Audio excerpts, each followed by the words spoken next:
briser vos fers.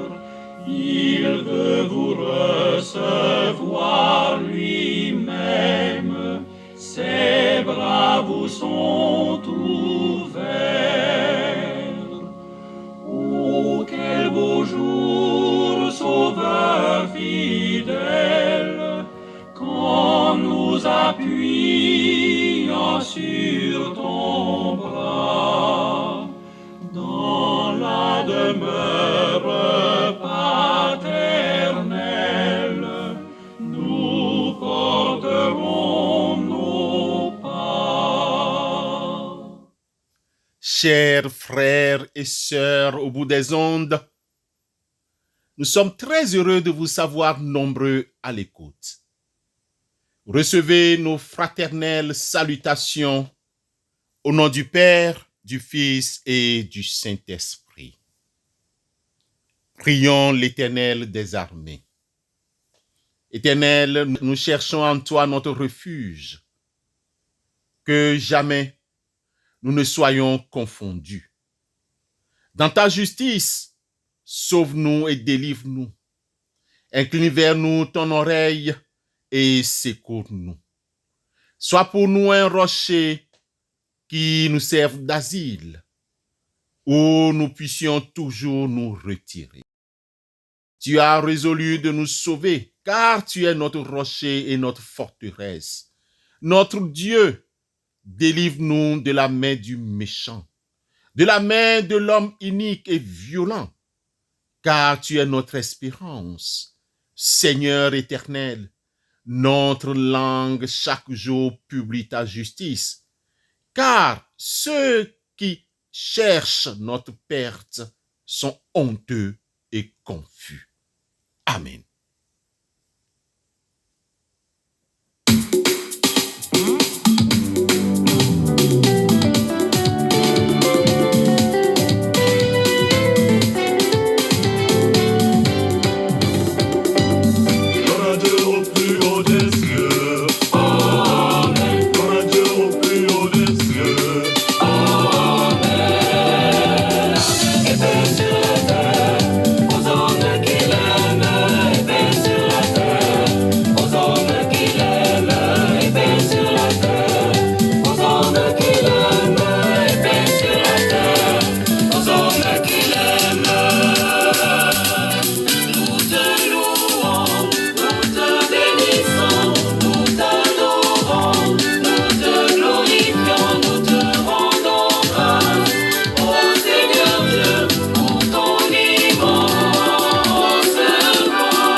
Bien-aimés, notre texte de méditation est tiré de l'épître de Paul aux Romains, chapitre 2, versets 17 à 24.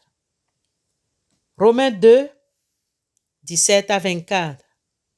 Là, il est écrit: « Toi qui te donnes le nom de Juif, qui te reposes sur la loi, qui te glorifie de Dieu, qui connaît sa volonté, qui apprécie la différence des choses, étant instruit par la loi, toi qui te flattes d'être le conducteur des aveugles, la lumière de ceux qui sont dans les ténèbres, le docteur des insensés, le maître des ignorants, parce que tu as dans la loi la règle de la science et de la vérité. Toi donc qui enseignes les autres, tu ne t'enseignes pas toi-même. Toi qui prêches de ne pas dérober, tu dérobes.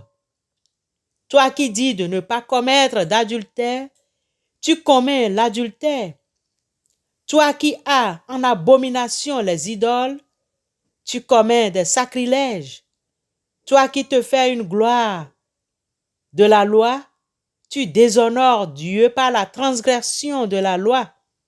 car le nom de Dieu est, à cause de vous, blasphémé parmi les païens, comme cela est écrit. Amen.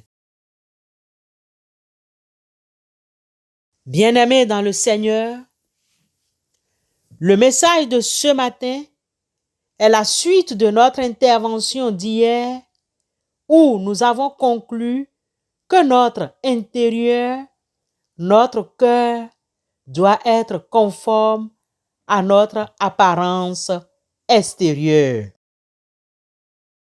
Apparence extérieure, loin de l'intérieur.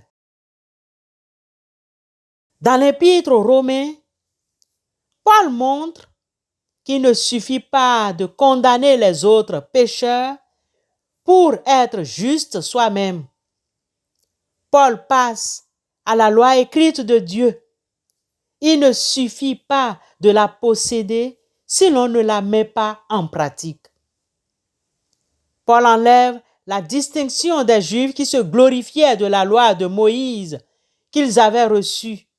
En même temps, il enlève l'excuse des païens qui ne l'avaient pas reçue au verset 12. Bien que l'article devant le mot loi soit absent dans le grec, il faut comprendre que Paul se réfère à une loi particulière, la loi de Moïse. En effet, il parle de ceux qui ont péché sans la loi, mais selon Romains 4, 15. Là où il n'y a point de loi, il n'y a point non plus de transgression. Les païens avaient bien une loi, mais pas celle dont les Juifs se glorifiaient. Dans les deux cas, ceux qui péchaient périssaient ou seraient jugés par la loi. Le verset 13 s'adresse particulièrement à l'idée du Juif qu'il était juste par le fait d'avoir reçu la révélation directe de Dieu dans la loi. Comme plusieurs passages bibliques l'attestent, Matthieu 7, 21, Jacques 1, 22, 1 Jean 3, 7, il faut mettre en pratique la loi, y obéir afin d'être béni. Ces versets minimisent l'importance de la simple possession d'une loi que l'on n'observe pas et soulignent en même temps le fait que les païens étaient responsables de leur conduite devant Dieu. Bien-aimés, en ce qui concerne la capacité de faire la volonté de Dieu, la distinction entre juifs et païens n'était pas aussi grande que les juifs l'imaginaient. Les païens, comme Paul a déjà indiqué au chapitre 1er, verset 32, avaient un sens moral qui leur permettait de discerner entre le bien et le mal. Cette réalité était même un élément de la pensée des philosophes stoïciens de l'époque de Paul. Ils disaient que l'homme naturel est conscient d'une loi divine et universelle. Dans un sens, ils n'avaient pas, comme les Juifs, une loi écrite, mais dans un autre sens, les principes fondamentaux de la loi étaient bien écrits dans leur cœur. Les païens qui votent des lois pour punir les vols, les meurtres et les adultères, qui approuvent l'honnêteté et la générosité et qui méprisent la paresse, la déloyauté et l'ingratitude ont des notions du bien et du mal. Ce ne sont pas en effet ceux qui écoutent la loi qui sont justes devant Dieu, mais ce sont ceux qui la mettent en pratique qui seront justifiés. Quand les païens qui n'ont point la loi font naturellement ce que prescrit la loi, ils sont une loi pour eux-mêmes.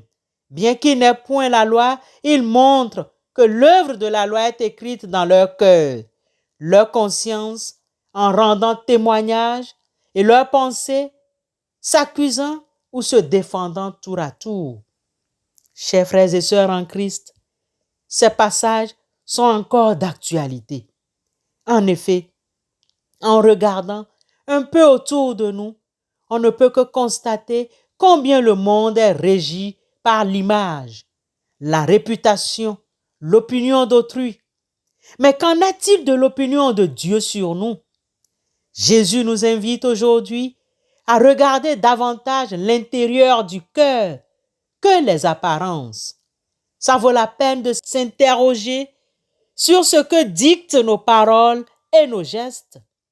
Est-ce que nous sommes chrétiens seulement de nom, par tradition, ou bien vraiment de cœur? Est-ce que nous sommes vraiment convertis? Est-ce que nous cherchons à purifier notre cœur et faire davantage un avec Christ? Jésus nous donne ici un moyen pour purifier notre cœur. Donc, vivons chaque jour selon le standard de Dieu et confessons nos péchés et faisons confiance à la justice de Dieu.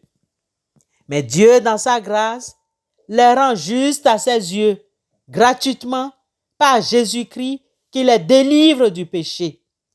Tous ceux qui placent leur foi en Jésus sont justifiés gratuitement par la grâce de Dieu. Romains 3, 24. Celui qui a fait l'extérieur, n'a-t-il pas aussi fait l'intérieur? Seigneur, purifie-nous de tout ce qui est de trop dans notre vie, afin qu'il y ait de la place pour toi. Bénis-nous pour que nous soyons attentifs à ta présence aujourd'hui. Amen.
Bien-aimés, après avoir écouté cet amour de Jésus de par la grâce qu'il nous a donnée, afin que nous puissions être conformes à sa loi et que notre intérieur reflète l'extérieur, intercédons les uns pour les autres.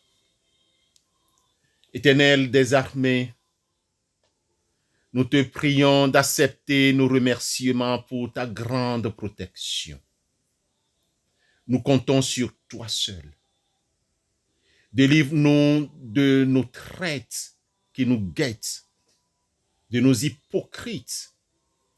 Change nos cœurs hypocrites en cœurs purs et sincères envers toi. Donne-nous ton Esprit Saint pour nous aider à éviter la trahison dans nos rangs. Permets que nous tombions sur de bonnes personnes ce jour. Protège-nous. Seigneur, guéris-nous de cette pandémie sur la terre. Délivre-nous du méchant et de ses ravages au nom de Christ. Ô Dieu, toi qui fais justice, nous t'en prions. Écoute nos requêtes. Exauce-nous par les mérites de notre Rédempteur, Christ Jésus, éternel Dieu, nous te prions. Amen. Have you been to Jesus for the cleansing blood? Are you washed in the blood of the Lamb? Are you fully trusting in His grace this hour? Are you washed in the blood of the Lamb? Oh, are you washed? Are you washed in the blood, in the soul cleansing blood of the Lamb. Are your garments spotless? Are they white as snow? Are you washed in the blood of the Lamb? Recevons la bénédiction de Dieu tirée du livre des Nombres, chapitre 6, versets 24 à 26. Que l'Éternel te bénisse et qu'il te garde. Que l'Éternel fasse luire sa face sur toi et qu'il t'accorde sa grâce. Que l'Éternel tourne sa face vers toi et qu'il te donne la paix. Amen.